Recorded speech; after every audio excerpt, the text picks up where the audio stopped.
Hi, my friend. It's Pat Sloan here. It is Happy Friday. Friday. I love Friday. So we have Woodland Wonderland today, but a few things before that, and then something afterwards. So be sure to watch the whole video, and please subscribe, hit the little bell so that you can be friends with me all the time. Get my notices. Then you'll see the videos and know when they come out. So Woodsy, let's first do Woodsy. I have quite a bit done. There actually is not a lot left.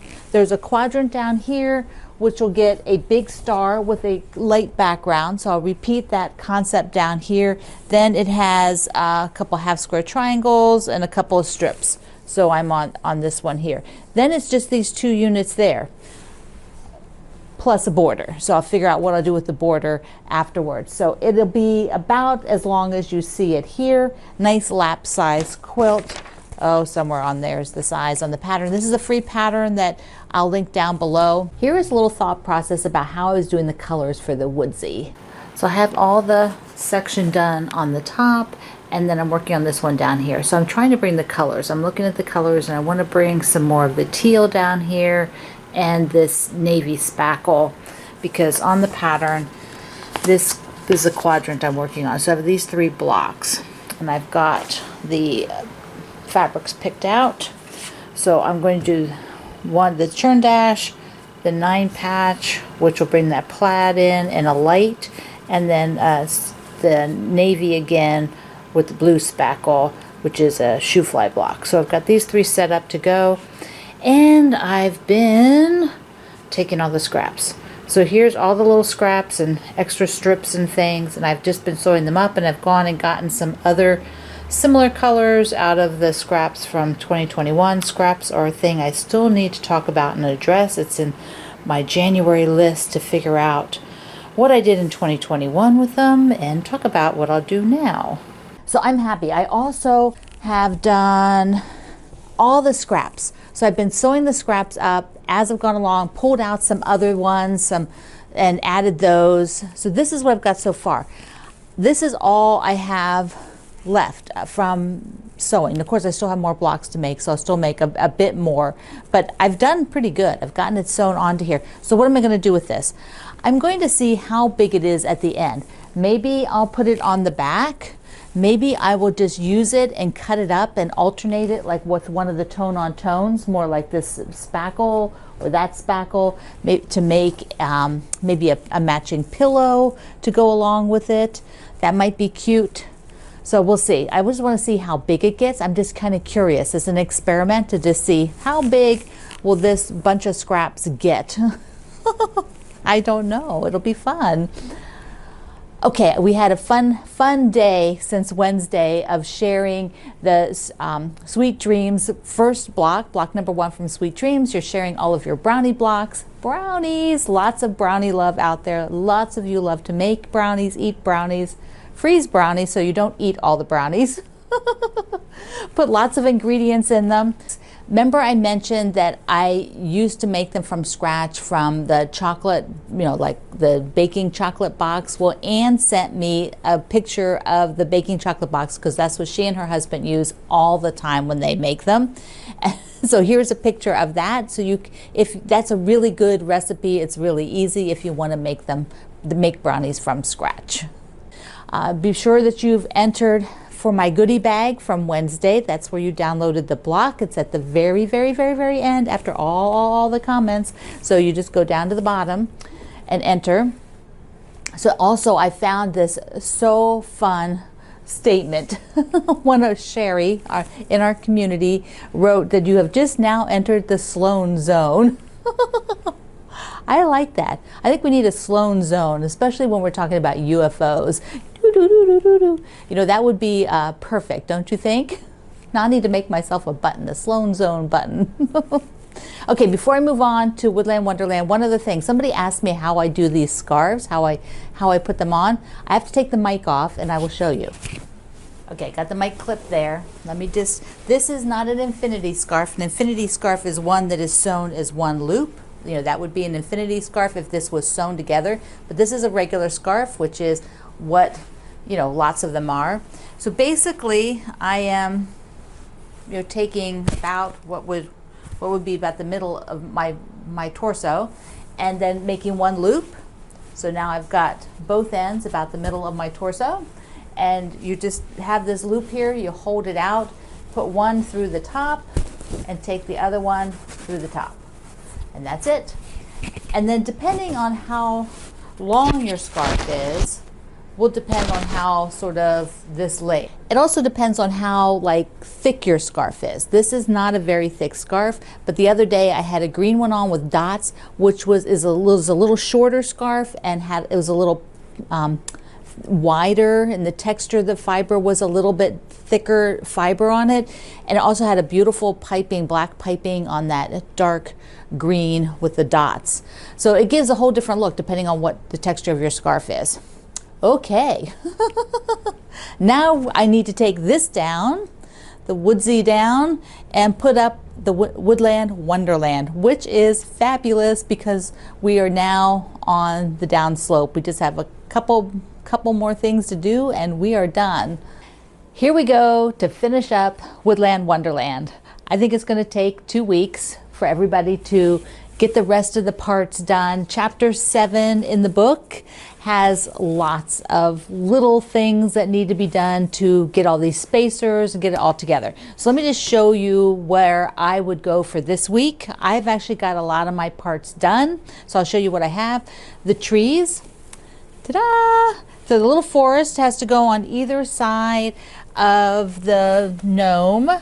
So there you go. So if you get those trees done, and then I would recommend, if you haven't started these little baby shoe flies, to get the strip of shoe flies done this week. And they go up here. They go all the way across? Yeah, I think they do. So this all has to scoot up on my layout just a little bit on the wall here. So if you do that, then you get this section done. So that section is done, which I think then allows you to, yeah, so you can sew, no, you can't quite, because the flower at the bottom is hooked also. That part has to be on. So anyway, I would work on to get the trees and little baby shoe flies done. They're so cute. They're so cute, so tiny. They have spacers between them too, so they're not side by side. They have a little spacer unit. Now, what's left? What's left? Oh my goodness. You've got, if you have not been making flying geese, you have a bunch of flying geese to make. So I have been making mine. So I have a whole package of flying geese, and they have to start to be sewn together. Now, there are a lot of ways to make flying geese. I have got some videos just on a basic way that I use. There's 3 different videos. 3, 1, 2, 3. There we go. So I've linked them in the description box here at YouTube and over at my website today for the article for Winter Wonderland. And here is one of them linked. I think it goes here, linked up. So you can go right from this video to that one. The flying geese, primarily, there are some, no, yeah, there are. Yeah, so they're up here. There's a little bit up here, and then you have this whole long line of them. Now, people have just not done this one. You know, just do these ones here, which is totally fine. Your quilt is just going to be a little more narrow. It won't be quite as wide. But if you don't really want to make them, that's certainly an option. It's not going to hurt the design of the quilt. It'll still be totally darling. This week, definitely get those trees done and get the baby shoe flies done and make some flying geese. All right, now what I want to do is I'm going to pull out here in my space. I call this my studio space. It is the family room of our home, which I've been using for my space for many, many years now. But I'm going to come in this space and I'm going to pull out right now all of my UFOs, my unfinished objects, the quilts that are in progress. I've done sewing on them. I've built something. So I'm going to pull them all out and put them on the back side of the table, and then we're going to see what I have. Okay, we're going to do this for UFO Friday.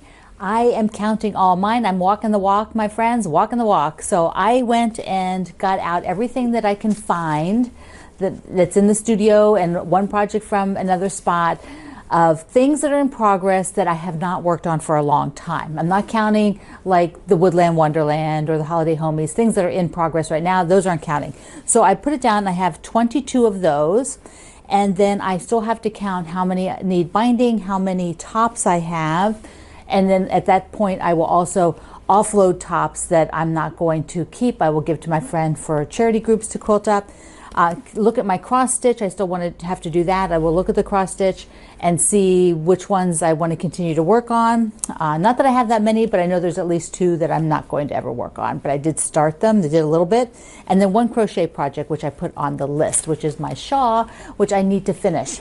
Okay, we're just going to walk through this. I'm not pulling them all up. I will do that at another time. Today, I just want to do sort of like a brief little overview. I've got all of my bins. See?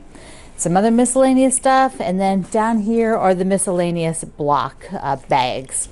So the first one, which is maybe the oldest one here that's not been worked on for since 2019, early in 2019. I'm hand stitching the blocks, hand blanket stitching them, fuse them down. When I finally get to this skeleton, he's going to be a beast because there's lots of little bones in there. They all have to be individually fused. But I'll do it. So I have a bag of what's done. I showed you the one the other day when I pulled out my one tote that I emptied. So here's the ghost. You can see I'm doing hand blanket stitching on there with Aurifil floss. And then there's also a bag of things ready to fuse for some more and the actual background. So I had already picked all the background. So that guy, I need to get him out to work on him every so often. So let's just go through the bins. I have alphabet blocks from this awesome book, The Spelling Bee. It is so fun. And I have all the alphabet blocks plus a few others. So that's in here. I have a bunch of blocks which have pineapple. A lot of them have this pineapple. They were like a secondary colorway of a sew along. And then I have these Beach Baby blocks, which I want to do this one for me with my fun fabric that I collected, or I hoarded like a massive amount of this fabric. So I want to do something with this guy. So that is, I got 3 things in this bin. And that book actually doesn't fit in there. I'm going to put it over here a second. Okay, this one is like a barely started. I wanted to do a tumbler block. And so I did cut a bunch of tumblers and sewed a little bit of them. Now, more than likely, I'm not going to do anything with this, or I might just see if I can do a little table runner or table mat and call that done. Over here, I have a bunch of variations of my traffic jam block. So, you know, yeah. These might just go in with the miscellaneous blocks. That way they can just be used there. Or I might just start building traffic jams with them. The Aurifil 2020 blocks, my version never got set into a quilt. So there it is. It's, okay. These are the crumb blocks. That's going to be like a whole discussion one day here in January about the making of the crumb blocks and now what do I do with them. So I have a whole box of those, which I listed as 1. I decided the crumb blocks are worth just 1 mention, even though, because they're kind of like a group thing. They're, you know, that's what I was doing during 2021. So I don't know where it's going to go with that. Be My Neighbor, which we're starting in March again. I have 2 blocks made from these fabrics. And then my, here's one of the rows. The ones that I'm going to finish up, I have all but the last row of this one. So in March, we'll start at the beginning, which means I'll be showing you these blocks, but I don't know if I will I'll probably make a few more from the Joanna Figueroa's fabrics. I have a bunch of her fabric, just pick some and make and add to it. Maybe I'll make 2 quilts, who knows? It's a good charity quilt, I think. Okay, Norm. You guys see the 1 block. I've made 1 block of Norm. But Norm, actually, I have a lot of Norm faces. Look, I have a whole pile of Norm faces. There we go. I don't know when I will get back to Norm. I have some tulip blocks from my book that I put in here because I think I'm going to mix it up and put a couple of Norms, a couple of Nanettes, and then a bunch of tulips and maybe who knows what else. And that's how I eventually will work on this quilt. but not right now. I have no vision of when I will work on him. Okay, Splendid Sampler book. I have a bunch of projects. This was just the first heart, and it may actually, if this is a top, then it needs to go in with tops. Hold on. Is this just a top? Looks like it is.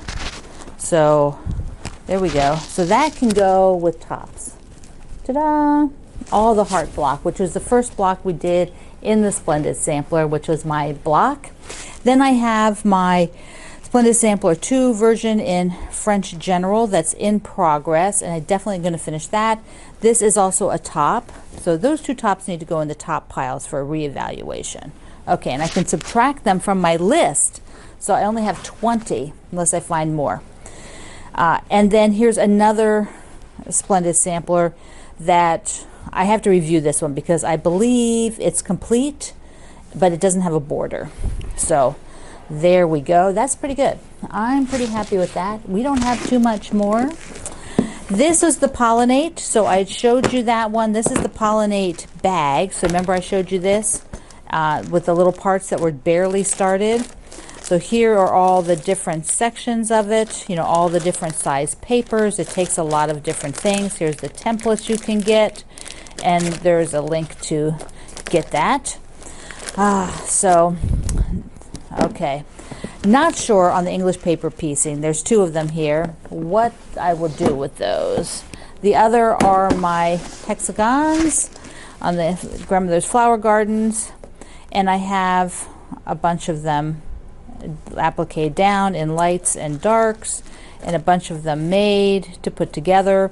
So I might just sort of, that one is a high on the reboot to get something made with it. And then the last of the projects in progress are these bags, and there are 7 bags by type. Like this is blue.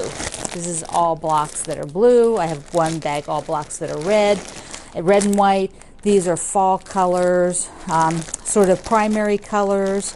I've got a small basket, a small star project going on, and a couple other categories, like a springy type one. Here's like all spring stuff. All right, that is it. That is like not as bad as I thought.